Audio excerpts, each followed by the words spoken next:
So good afternoon, everyone, and thanks for joining me for the second of the remote monitoring general practice masterclasses, following on from the one that were held last week. Just a bit of general housekeeping. I hope nobody minds, but we'll be recording this session just so that we can share it out to the wider practices. We've just ensured that the microphones are muted and the videos are turned off. So if you do have any questions, please just pop them in the chat. I'm happy to take them throughout the course of the session if anything comes to mind. And if you have any issues accessing the chat facility, please can you just message you should pop their email in the chat there, so you should be able to get a hold of her if you're having any issues with that. And with that, we'll make a start. So just a bit of a rundown in terms of remote monitoring. So my name's Kay Bryden. I'm a business change and benefits lead, and I work for NEX, and I have been part of the health innovation remote monitoring team over the course of the last 2 years. I also work with practices across North East and North Cumbria, currently supporting one general practice, and primarily I'm working with practices in the north of the region. So some of you may have seen me in that capacity as well. Remote monitoring does feed into what we're doing currently with MGP, and I do think it's something that I'm really passionate about. I did work as a GP receptionist for a number of years, so I have had that on the ground experience, and I do think being part of this programme of work has really helped to look at actually how we can streamline some of those processes. To support this programme of work, we did have a team in place. So it was Rachel Forbister, who was the programme lead, Anne Richardson, who was my super supportive project manager, myself, Chris Drummond, who's here and will be speaking later on today, who was a practice champion and a team lead who had been part of the pilot programme of work, and Dr. Becky Haynes, who was our GP clinical lead. So every process that came out of this was clinically assessed by Dr. Haynes, just to make sure that it adhered to all of the NICE guidelines and hit what that current guidance was, and just to ensure they were clinically safe for purpose. So where did remote monitoring come from, and why we're doing it? So we know it can be a variety of things, in terms of virtual wards, support apps and devices, amongst other things that spring to mind when remote monitoring comes to the fore. For this project, we kind of primarily looked at actually how do we streamline your current processes with the digital tools that you've got. So, not kind of throwing more money or other services, other software that you need to use, but actually how do we just look at using what we've already got access to more efficiently. This at the time sort of fed into the primary care access recovery plan, but similarly also now feeds into the 10-year plan, which was obviously just recently released, and it just supports the practices with designing clinically safe pathways in terms of their long-term conditions, and for us to create process documentation so that we can share with other practices what is best practice, what is a practice doing something really well, and if they are, how can we share that? How can we look at the benefits of what it is that they're doing and actually get that down on paper and enable other practices to be able to take it away and use it? That in turn then gives practices the tool they need to support and try and deal with some of the demand. We know that it's a huge issue at the moment. So how do we try and create some of that capacity? But similarly, how do we encourage with patients and empower them to be more in charge of their own care and their own sort of medical needs? The idea of this was a result of the digital maturity health check assessment that was sent to Newcastle and Gateshead practices. 27 out of the 31 practices who responded all expressed a desire to increase their use of remote monitoring. So from that, this programme of work was born. So when we first were sort of brought together as a team, we kind of asked ourselves a variety of questions in terms of how do we best support the project. Whilst empowering the patients, can we deal with current capacity and demand issues? And how can we make the patient and staff experience more rewarding? We know retention of staff, particularly in primary care, is incredibly difficult. So how do we make that better for everybody involved? How can we future-proof our services for years to come while still recognising the need for patient choice? And like I say, rather than adding more layers, we decided to just look at working smarter and not harder, whilst recognising that importance of clinical safety. Had to make sure that what we were sharing with practices was validated. And so to do that, like I said earlier, we employed Dr. Becky Haynes to come and verify all the pathways to ensure they hit all the current guidance. So following the initial pilot, which we held last year, we worked with 5 practices, all to design 2 pathways and kind of get those up and running. So following last year's masterclass, we asked for some expressions of interest from practices, and we ended up working with 17 or 18 practices across North East, North Cumbria last year. What we asked them to do was, if possible, incorporate and work on one of the practices that we already, the processes that we already had identified, but also ask them to identify a new practice. Now, actually, some practices in the project last year went away with some ideas and came back with 2 new practices. Suzanne's practice, who we'll hear from today, did exactly that. Actually, they went away and had 2 completely new things that was born out of issues that they had internally, and it has to be something that you have an interest in, or the practice needs to get from it. If you're going to pick up any of these pathways, please just make sure that it's something that you have a real interest in as a practice, and it's because otherwise you'll never get it off the ground. So what we did was we met with all of the practices. All practices attended an innovation design session hosted by Health Innovation North East team. And this session asked practices to really stop and think about what they wanted. What did they want from this programme of work? What were their ideal scenarios? What was the areas of focus from that? And what was holding them back? And what was driving them on to change?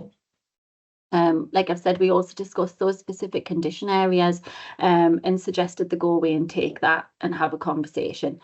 Like I say, when we had those follow-up sessions with practices, it was really interesting. Quite often practices would go away and think they had one area of focus, but by the time we then had follow-up sessions with them, that got back and had those conversations with their practices, and that had completely changed. But what we did find from both the pilot programme and last year's practices was that they've all found that ability to be able to step back and reflect on a process with that support, to question why they're doing it like they are, invaluable. To be able to have that headspace and just look at it and think, actually, why are we doing it this way? Just because we always have doesn't necessarily mean there's not a better way maybe to do it. An example of that was one particular practice came in and mapped out their process for, I think it was a blood pressure, hypertension patient. And when they mapped it out, that patient was having contact with the practice 7 times. So that's 7 interactions for the practice and potentially 7 interactions for the practice staff. So, once they sat back and thought about it, they could understand why a patient was frustrated by the time it got to the end of that piece, that process, because they'd had so many interactions along the way. So that was the kind of work that we did with the practices. So off the back of that, we looked at a huge range of conditions that came out. So asthma, hypertension, diabetes, streamlining of review appointments, NHS health checks, HRT. There was a whole cross-section of pathways that come out of this, and this is just kind of a bit of a high-level example of what we've kind of looked at. So in terms of the asthma pathway, one practice had every patient coming in would be face-to-face appointment. Often issues with non-responders and clinical capacity, but post-change, they'd actually identified a way of calling those patients remotely. Actually, could we look at those stable asthmatics? Could we get them to fill that information in? How do we target those non-responders, those people who just aren't coming back? So we mapped out a process to try and target those particular patients, because the practice knew if they got every patient attending for their asthma reviews, they wouldn't have enough clinical appointments to see them and all the rest of their patients. Similarly, there was an opioid pain relieving medication. This wasn't to kind of actually make those time reductions. It was, how do we better support our patients in between just seeing them in that yearly review? How do we kind of try and look at that, and how do we offer them that extra support? So this was the before and after. They weren't doing anything as a touch point with those patients in between that 12-month review. So actually they designed a process where they would send an AccuExplorer out and see if they could actually have those touch points with those patients to maybe look at, actually, can we help them? Are they a little bit more susceptible in between those time periods of just their general annual review? So that's just a real high level of kind of the way the conversation went as to why we got to where we were. And the plan off the back of this was to try and just create those SOPs and flowcharts, which I'll discuss a little bit more later. But how do we sort of spread this on a wider scale? How can we create that documentation that practices will want to be able to support anybody who has an interest in remote monitoring for their long-term conditions? So with that, it's not my story. I'm very keen for you to hear from the practices involved, because actually we've seen some really brilliant pathways come out of this and some really good work. So with that, I'll pass you over to Jess Fraser, who's the Assistant Practice Manager from Bridgeview Medical. Jess, I'll pass over to you. Hi, thank you. So yes, I'm Jessica Fraser. I'm the Assistant Practice Manager at Bridgeview Medical Group. On the Discovery Day, I attended with one of the senior GP partners and one of our registrars at the time, who was doing a leadership post at the practice. And we covered two pathways. One was the NHS health check and one was HRT. So just to give you kind of a little bit of background, during these processes, we did have a high volume of staff sickness, and different absences. So there was a few delays in implementing these pathways. And since the pathways have kind of been completed, we have appointed a new health coach. So she has integrated into the process of the NHS health checks, which I will explain a little bit more in a minute. So in terms of the NHS health checks, the appointment time was originally 30 minutes, but we then reduced that to 15. We also were able to kind of give patients the opportunity to come into the practice that's when it suits them for blood pressure checks, because we have a patient pod on site. So it takes the patient's height, weight and blood pressure, and the information gets saved into their records, and then they get a receipt with the same details on. They can use that as many times as they like throughout the day, week, months, and it's more convenient for them because they don't need an appointment, and there is staff on hand if they do need any help. And in terms of staff feedback from this pathway, it just has saved a lot of appointments. So in terms of statistics, from November 2024 to February 2025, there was 83 patients on what we call an NHS ledger, and I'll explain that in a little bit detail in a minute. There was 79 patients who didn't need appointments. So this was equivalent of 19 hours and 45 minutes of nursing time saved. And in terms of the patient pod, given the fact that patients can use it potentially between 2,000 and 2,500 times a month, if the patient approximately uses it 5 times, that's the figure that we'll have. They can choose to do this weekly or on their own accord. So there is an article that you might have seen about the patient pod case study, which is really good if you can have a look. I think it is in the chat as well, just about like the costs and the saving and things of that. So I would highly recommend that as a piece of equipment in your practice if you've got the space, and obviously, you know, protect the confidentiality of the patients and things like that, because so it might not work if it's a bit of a smaller practice, depending on where you can obviously have the patient pod. So in terms of how the NHS health check pathway works, so we have a data team who deal with our QOF registers, and they run monthly reports to identify patients between the ages of 40 and 74 who are suitable for an NHS health check. We then send the patient the Accurex Flurry, which is via a text message, and we ask the patient to complete the questionnaire, and we ask them to book an appointment for a blood test and then use the pod to check the height, weight and blood pressure. So once that text message has gone out, the data team then will add the patient to the ledger, and as soon as the text has been sent, they'll add to the ledger, which is the NHS ledger. The nurses then review this and then complete kind of the process, if you like, as long as they've like had their bloods and things taken, or whether they need to have the bloods and blood pressure and things. So our new health coach now monitors this ledger. So before it used to be one of our healthcare assistants, but now we have appointed the health coach, this has now then freed up more appointments with our healthcare assistant for different types of appointments. For instance, if there's no mobile number on the record, then a letter will be sent to the patient to then book an appointment, and then the patient will just have everything done in that one appointment with our healthcare assistant. Or now, since the health coach, our health coach is seeing them patients as well. When the patient attends for the bloods, the results are then reviewed by the GP, and then they'll be filed away accordingly based on that, on the process. And then if the GP needs the patient to be seen for whatever reason, then the task will get sent to the reception team. We look at the ledgers on a weekly basis just to make sure all the information's there. So our health coach will then look at it on a weekly basis. So she does get allocated time to do that, which in hindsight is more cost effective than the healthcare assistant doing that. Based on the information, obviously questionnaire and the pod and things, the patient will either have a telephone appointment, which would be once the bloods are available, and then the patient can have their CVD risk calculated as well.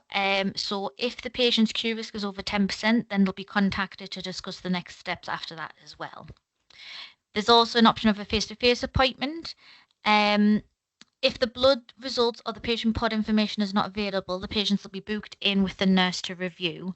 We previously sent a text, which was by our healthcare assistant, to review the ledger. Once she reviews the ledger, to book it in. But then since then, the initial stages of the pathway, we've appointed the health coach, which has then freed up the healthcare assistant's time. So then she would be the one to send the messages. We also have the option of no intervention. So in terms of the difference between this and a telephone appointment, we'll send the patient a text message to say that the bloods are normal and then that the Q risk is low, and we'll explain that the results are fine and that they'll be called in 5 years' time. A diary entry is added onto our clinical system to recall when the patient needs to be seen within however many years for that. And yeah, that's kind of pretty much it for that pathway. Is there any questions before I move on to the other one? No, there's no questions at the moment, Jess. No, thank you. Okay, so the HRT pathway was our second one, and with this one, in terms of saving time, it hasn't kind of done that as such because we identified that we didn't have enough time to begin with. So originally our appointments were 15 minutes with our advanced nurse practitioner, who's also kind of our designated women's health lead.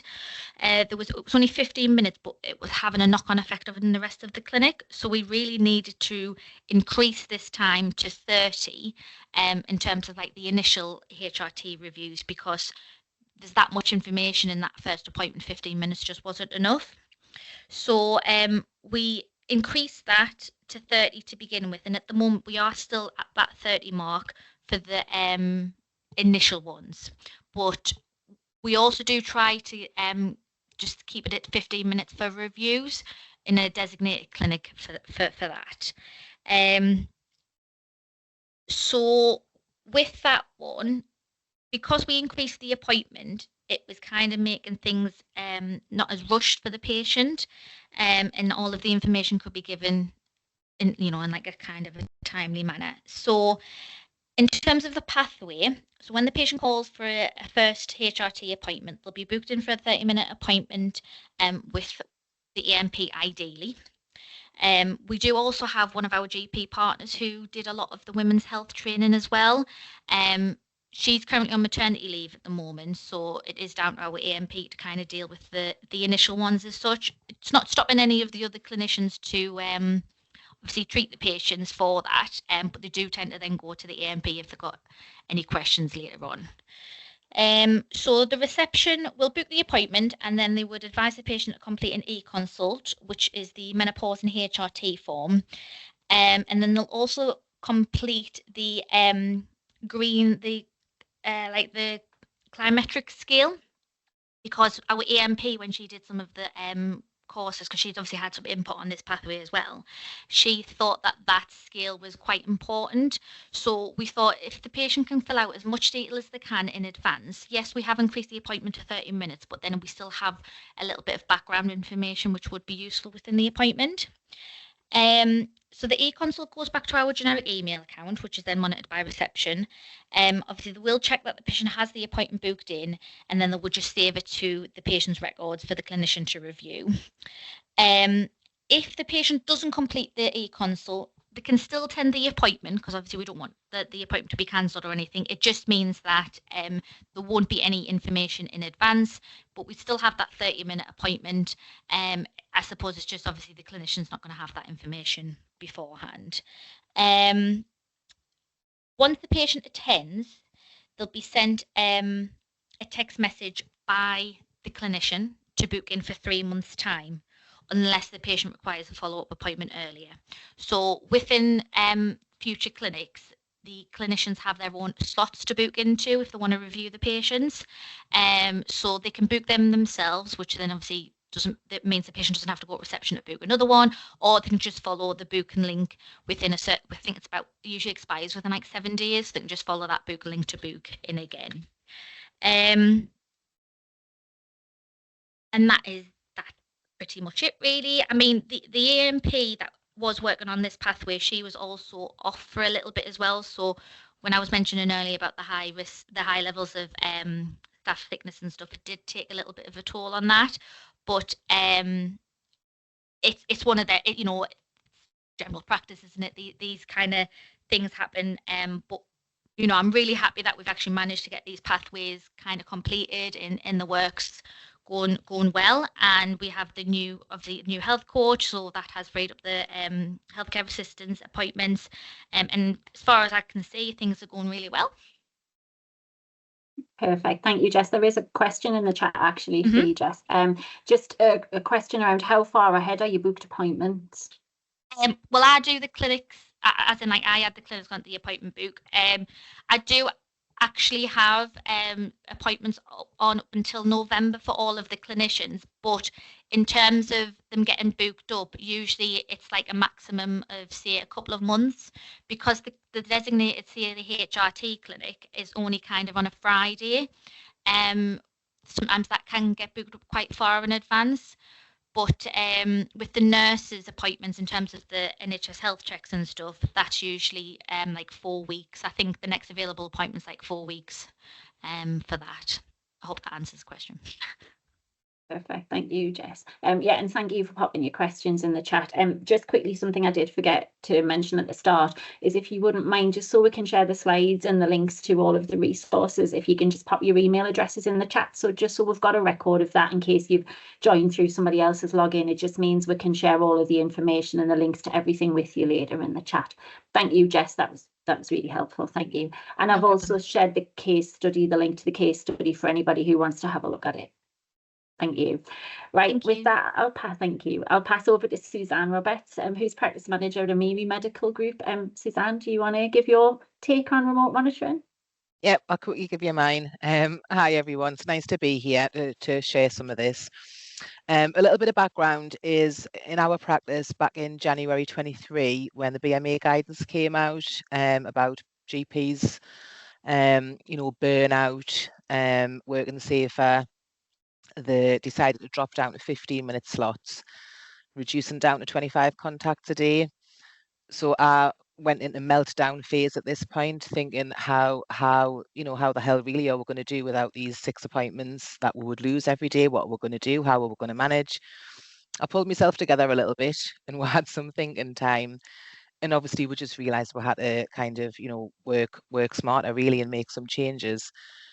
So we did a lot of things in the background, trying to make use of technology, etc. And then one of the partners had said, look, there's a day out at Health Innovation about remote monitoring pathways. He sent us an email, and I think some of the email had some of Chris's pathways in. So we had a little look, thought it looked good, attended the day. It wasn't really what I was expecting, and ended up being really good. I didn't really know what to expect, if I was honest, at the time. but we networked, chatted to a few practices, and obviously that's how you learn when someone's doing something, you know, better than you, or, you know, that they found something that really works for them. So at the day, we decided to do a couple of pathways that were really quite complicated. And when we came back to practice, we were also lucky that we were part of the GPIP program. We'd signed up for that, and we had a facilitator who was really helpful. And she'd kind of said, look, what is it that you want? Are you trying to create something overly fancy that you don't need? What really boils your pea type of thing in practice? You know, what really gets you back up? And I think my issue was the amount of review appointments that the clinicians were seeing. So the GPs, the ENPs, bringing people back, I felt, as a non-clinician, and probably quite cheeky at the time, but I felt that we're bringing them back unnecessarily. So we had a little meeting and we had a chat, and we said, some of them actually owned up and said, yeah, I suppose we're erring on the side of caution a little bit here. We're bringing people back just to make sure everything's okay. Do we really need to do this? So we decided to do a pathway about review appointments. So basically, everybody who the clinicians wanted to see was coming back for a face-to-face. Some of them were doing it over the phone, and we decided to use eConsult.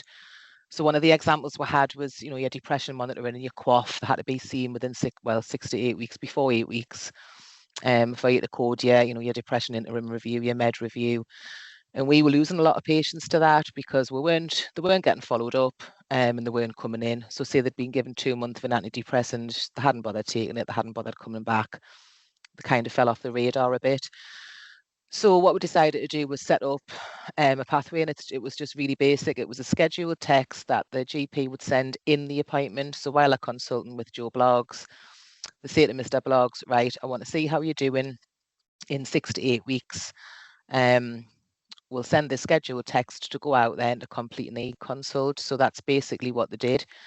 Most of the patients were absolutely fine with that. They all had mobiles, etc. The ones who didn't, some wanted an email, some wanted a phone call, which was fine, but the majority all were happy to do it through e-consult. So we ended up getting rid of about 80% of review appointments just through them replying to an e-consult. The scheduled text served as a reminder. And then at the time, the GP or the ENP had kind of got that job off their table, if you like. So it was working still working really well. We started off with one clinician, and now we've got 4 clinicians doing it.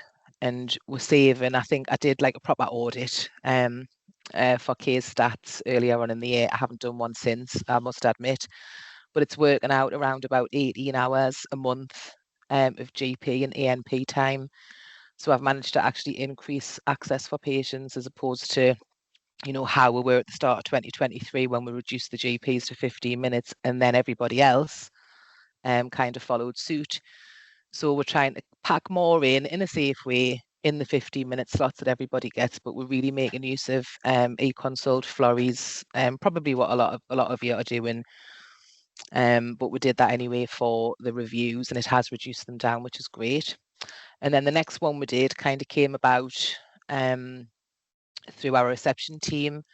And this one was more about monitoring tests. So again, I don't know what happens in other practices, but we couldn't follow up every patient who would ask to go off and have a blood test. I mean, it was absolutely impossible to, you know, you're sending that many every day. So one of our practices, I was also involved with another practice helping out, and they'd had a recent CQC inspection, and CQC had asked us, you know, what do you do? How do you follow this up? What's the plan? And the practice manager, you know, had says, well, the receptionist will ring them and they'll say, right, you need a blood test, book an appointment at phlebotomy, whatever. And they'd said, so what happens if they don't turn up? Who checks this? Who manages this? And we didn't argue, but we kind of said, look, it's impossible to do that. You'd have to have another full-time member of staff just to do that. It's not going to work. Practices aren't going to do this. So we decided that we would have, again, a pathway just to prove to CQC that would really try to get these patients in. And it's really simple. All we do is the receptionist will ring the patient. Hi, Mr. Bloggs, you need some bloods done. Please ring phlebotomy. They'll on this number, they give them the number, and then they say, we're going to send you a text just so you've got it as a backup. and then we'll send you another text in a fortnight. Again, the girls just schedule it on Accurix as a reminder to make sure that you get this done. So in a nutshell, as far as we're concerned, we've made 3 contacts to ask the patient to get this done. And in CQC's words, that would satisfy their requirements. So that was a pretty quick, easy win for us. So I think both pathways that we've done have been quick and easy. And then since then, now that we've had access to the data, we implemented Chris's UTI pathway in the practice, which everybody's loving. It's worked out really well. Again, when I first saw it, I thought, oh, that sounds great. It's a bit complicated. The way we're doing it actually is working better. But then on discussion with clinicians, it wasn't actually working better. I was wrong. They were right. And now Chris's pathway is in, and it's happy days for us. So we're going to start looking at a few more, because it is like tried and tested. And I think a lot of these people have done all of this work in the background. And I get it. Some I would look at and think, oh God, that's really overly complicated. Why would we even want to do that? But that's just my opinion. Doesn't have to be yours. But then some you look at and you think, God, that's amazing. That's fantastic. That's really helping. It saved us so much time. So I think more so for us, we're like 4,500 patients. We've got the equivalent of 1 full-time GP, a full-time ANP, a part-time ANP, and we've got a couple of GPAs. And everything's working really well for us at the minute. So touch wood, everything stays rosy. But yeah, we're really pleased we got involved, and we're really pleased to have access to other people's as well, because it makes us realise that we're not always right and that other people are doing great stuff, and we've learned a lot. Thank you, Suzanne. That's great. And I think that's the beauty of this, is to be able to share that knowledge with other practices. And actually it is about that learning, to be able to do that. You know, we know not everything's going to be streamlined, like Jess touched on as well. There are going to be issues sometimes in practice, but actually, even if what we can give you is just a starting point, it might not be an exact, we know going into practices, they're all very different. So it's not necessarily always exactly going to work for you, but use it as a bit of a starter for 10 to kind of help you with a bit of, actually, we don't know how to target this, what do we do? There is a question for you, Suzanne. Just, are you using any specific questions or a specific template, Accurix, for your reviews? Hang on, because I've got it saved. It's just basically a one-liner, and it basically says, after we've started or changed your medication, whatever the GP's done, a few weeks ago, I'd like to know how you're getting on. Please let me know by completing an e-consult via our website with the web address, which you can do at your convenience 24 hours a day. If you prefer to speak to a GP, please click the link below to book a phone appointment. It's as simple as that. Nothing fancy.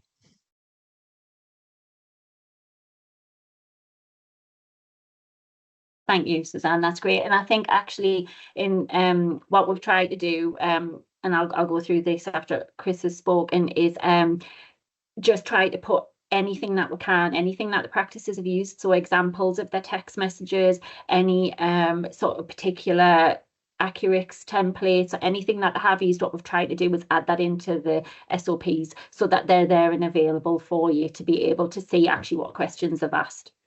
And finally, I'll pass you over to Chris. Thanks, Kay. My name's Chris Drummond. I'm an IT and team lead down at Teams in Glen Park Medical Services in Gateshead. And I initially joined this project on the pilot back in 2023. And just as you've heard from Suzanne and Jess, we picked 2 pathways as well to start with. What I'm now going to call the infamous UTI pathway that seems to be spreading about a bit in contraception. What we did at the starting point on these discovery days was we just enabled anyone who wants to adopt remote monitoring, I advise you to do the same. Just sit as a patient and just go through their journey. If how many times they have a contact with the practice to get to their end result. And what we found that when we mapped a patient journey, patients were coming in to see clinicians just to pick a leaflet up, just to have a chat, you know, oh, he has something here for you. Can you go away and have a look at it and ring back and make an appointment? And we were finding that there was a lot of touch points coming into surgery that we could move, say, online. As an example, after we finished the UTI and contraception pathways, we moved into the area of HRT. And we discovered that when a patient wants to discuss HRT with a GP, we'd book them in with a clinician. And that first appointment was just the doctor saying, here's some leaflets, here's some info. Can you go away and have a read of them and give us a ring when you've had a look, and then we'll discuss your treatment options. We've moved that all online or by text message now. So a patient will want to discuss HRT. We'll get everything lined up and sent out in a text. We allow the patient at their own leisure to sit, tea time, whatever, when they're watching EastEnders, to read all this information. We're then putting this patient in front of a clinician where both of them can have a meaningful discussion on the options available, and the patient doesn't feel pressure that the doctor can say, you've got X, Y, and Z available. What do you think? The patient's coming in like equipped to have that discussion. In doing this, we've not used any new technology. It hasn't cost us a thing. The only thing it has cost us is a bit of training and a bit of development and a bit of time to put these pathways in. We're using Accurix, we're using the Florries. We've created our own surveys. For example, for our contraception pathway, that used to be solely handled by a GP. Now it's a phone call in. They want to review the pill. If they can't be pushed out to a community pharmacy, we send them a Florrie. Patient gets some information back to a height, weight, and BP, and we're PCN pharmacy technicians now handle our contraception reviews, completely taking away the need for the GP to have any involvement unless they need to. The pharmacy tech's trained in any of the red flags to ask all the right questions. If they feel a GP needs to be involved, they'll bring the GP in.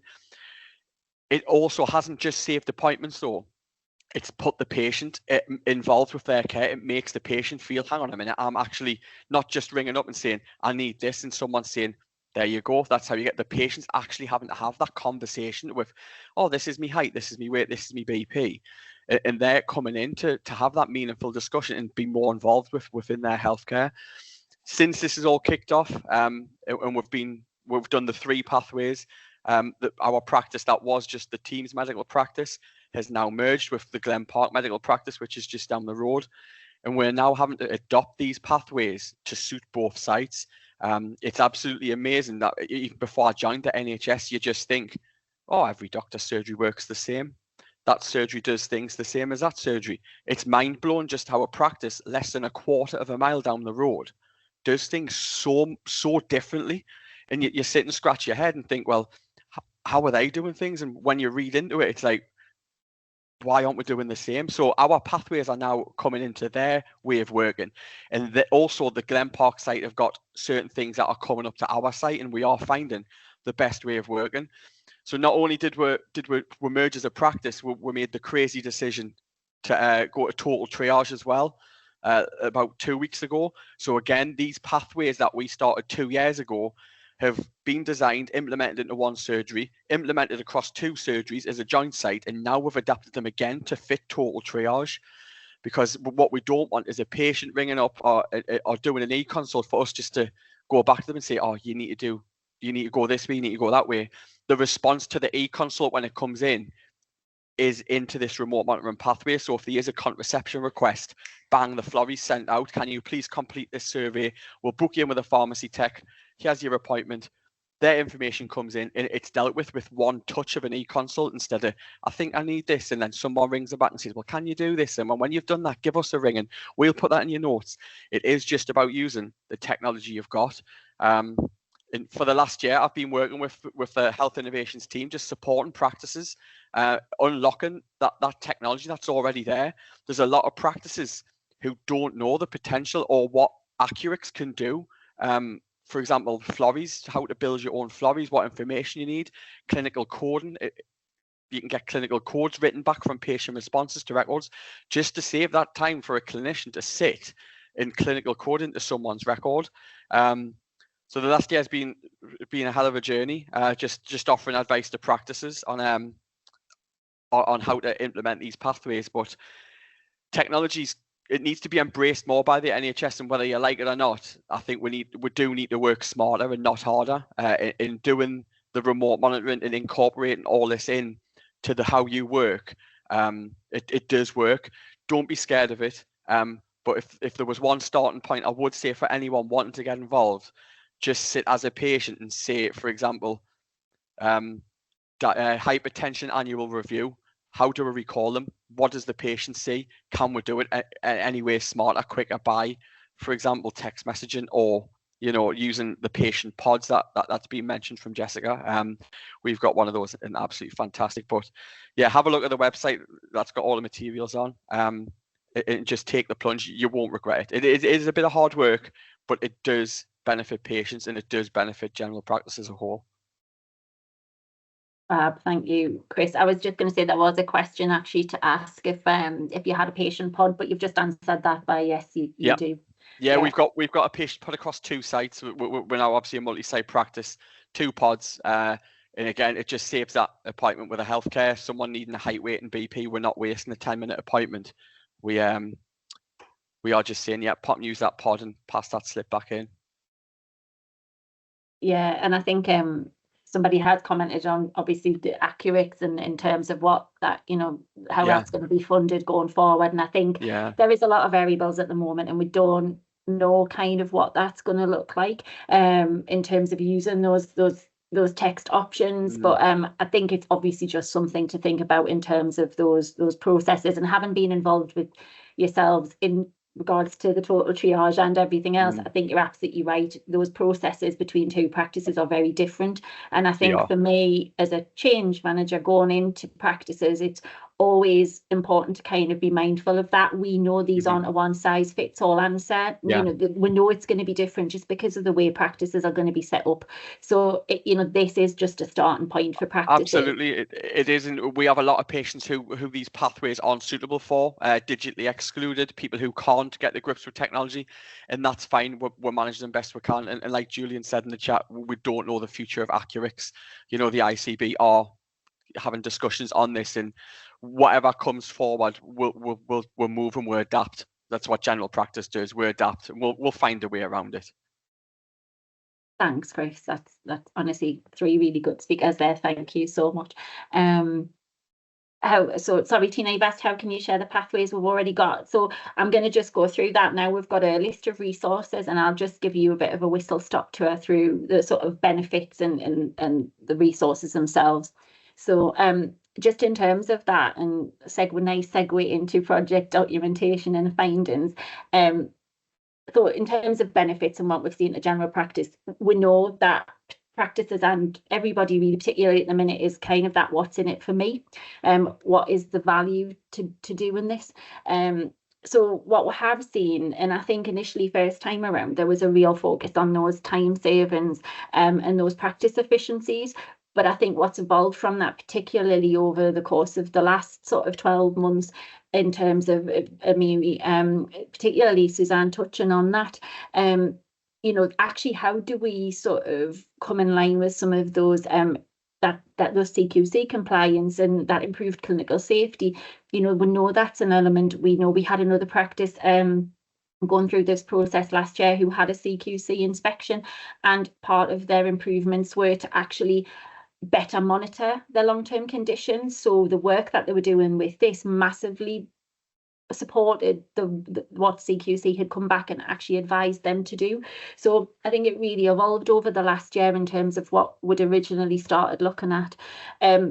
Also, it is massively around that improvement of patient access and choice. How do we give patients a choice? Not every patient wants to have to come in for that annual review. Some patients don't, and we see that with those non-attenders. Personally, do I want to have to go in for a 6-monthly HRT review? No, I don't. So how do we give patients that choice where we can and where it's clinically safe to do so, to enable them to do it another way? We've tried to ensure robust data recording and also look at how do we prove those practice efficiencies? How do we prove that staff experience? So what we've done is all of part of this, and not just looking at the data from the practices in terms of kind of what those savings look like and those internal metrics and reporting. We also had some patient feedback and asked for some staff satisfaction surveys just to ensure that actually we tick those boxes and we had that data and we could see the measure of what the change was doing. This was recognised by Sunderland Uni in the first year. They did an evaluation report, which should be available online. And secondly, Health Innovation have also done an evaluation report for the last year. That's due to be to come imminently. That's going to be online and available imminently. It's just going through its last checks. But both of these proved actually there was an increase in staff satisfaction and patient experience from looking at this. I think Chris also touched on, for me, the fact that actually just from changing those first couple of things, they've moved on. Suzanne said the same.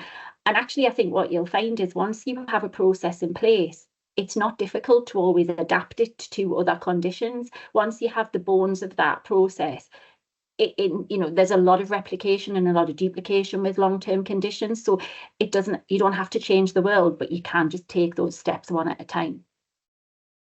So in terms of what have we seen, so the asthma review target, they targeted particularly non-responders for the pilot of this because they had a real issue with that. What they saw was actually they saved 3.25 hours of clinical time per month, but 14 out of those 30 patients were patients who hadn't responded in the previous 2 years. So they'd not responded to those annual review invitations, and as a result hadn't had that review for 2 years. That then in turn increased the practice's QOF from 82% to 89% just from having those patients who had previously non-responded to respond to this remote pathway.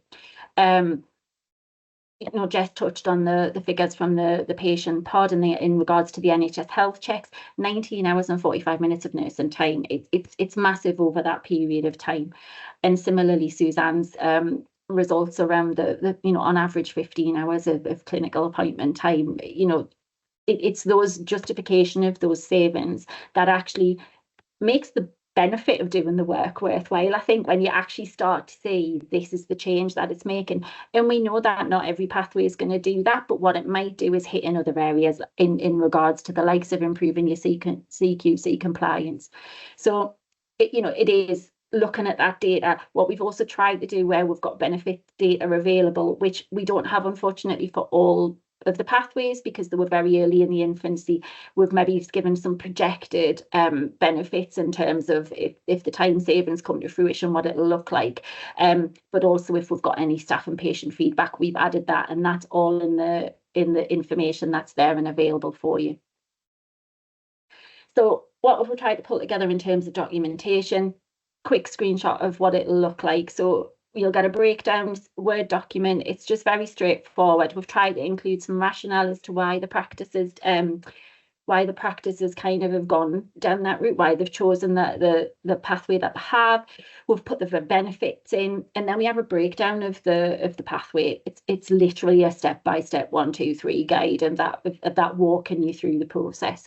Like I touched on before, what we've also tried to add in where we've got access to it are those links to any Accurix text messages, examples of the wording that the practices are using, and similarly links to whatever Florries, eConsult, any templates that they're using, so that you have as much information as you've got available to you. What we've also done, because we know some practices don't like that step-by-step processes, they like a bit more of a visual, we've tried to pull it into a flow chart. I know Chris particularly, they use EMIS as a clinical system, they put it into their F12 functionality. So it is how do we kind of do that? Some practices print it and put it up on the board. It's entirely how they want to use it, but it's just given an option of those visuals. We know not everybody learns the same, but how can we just give you as much information as we can if you decide you want to use it? I'm just quickly, I think there's a couple of questions in, so I'm just going to have a quick look. Yeah, I will share the pathways. We've got a link to the resources. And I think there's a question for Jess in terms of what do the pods cost? Oh yeah, Jess has asked that. Brilliant. And how have you achieved observing inhaler technique for QOF and using remote monitoring? So this is interesting, and to be fair, I haven't got access to the pathway off the top of my head, and I'm not clinical. So I think there's an element in there where it's not necessarily mitigating that, but I'll share the pathway with you, Tina, and you can have a look through it. But what I will say is these pathways have all been validated, so they do adhere to the guidance. Now there might be some mitigations in that, and we've got 2 or 3 different asthma pathways, so I think they're all slightly variations on a theme, but I'm happy to share that with you, and you've got any questions from that, we can come back to it. You can reach out and we'll have a discussion if that'll help. So yeah, so just moving on, what were the lessons learned? What did we take away from this? So I think, like Chris touched on, taking time out of practice is just invaluable to rethink about how to change your current processes. Think like a patient, try and walk through the steps like a patient. I think that is the most important part. We're all patients at the end of the day. You know, actually, whatever changes we make are going to impact us hopefully at some point. So it is just walking through that route, but do try and do it in the patient's shoes. I do think it massively helps. Technology and software already exists. It's there and it's available for you. There are ways to avoid and shorten appointments, but patients will be supportive, but choice is important as well. We know we can't, we don't want to digitally exclude patients. We can't push everybody down a pathway. It's about choice. And I think internally, from a staff perspective, to just ensure that whatever changes you're making are really well communicated to your staff. It's no point. What we're trying to do is streamline those processes, make treatment for patients the same. I mean, we went to their practice who was saying we don't think we've got an issue, but actually when we had that conversation, the nurses were dealing with it two completely different ways, which meant patients were getting two different experiences. So it's just really important, if you're making that change, to just make sure that your staff are communicated with and they know what that change is going to be. In terms of patient comments, this is just some of the feedback that we'd had from patients. So, it was quick and convenient. They felt more able to manage their health conditions. They felt their overall experience had improved. And in terms of the evaluation findings, this was kind of the high level findings were found. So there are ways to avoid or shorten appointments. The evaluation in both years demonstrated those positive results. We did see the benefits of it. The findings did underscore that actually remote monitoring has real potential.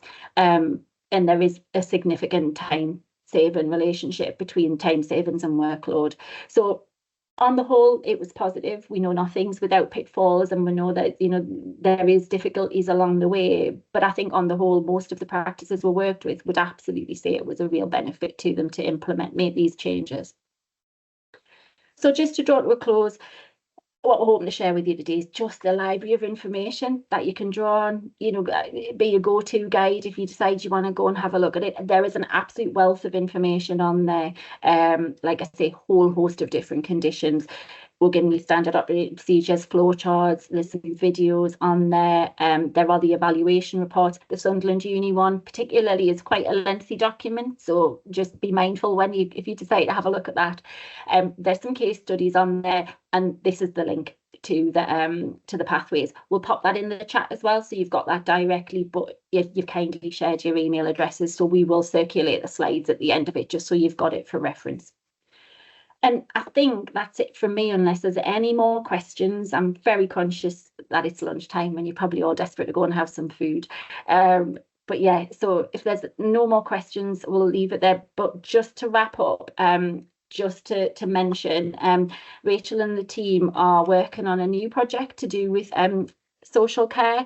So if you're a GP practice that's linked to a nursing home or a care home, are these in GP Connect? And actually, would it be useful to maybe do a similar piece of work in terms of what we're doing with remote monitoring to how do we improve those clinical pathways and communication and patient care? Then if you're linked, please share this with your nursing home, because there is a project at the moment where they can sign up.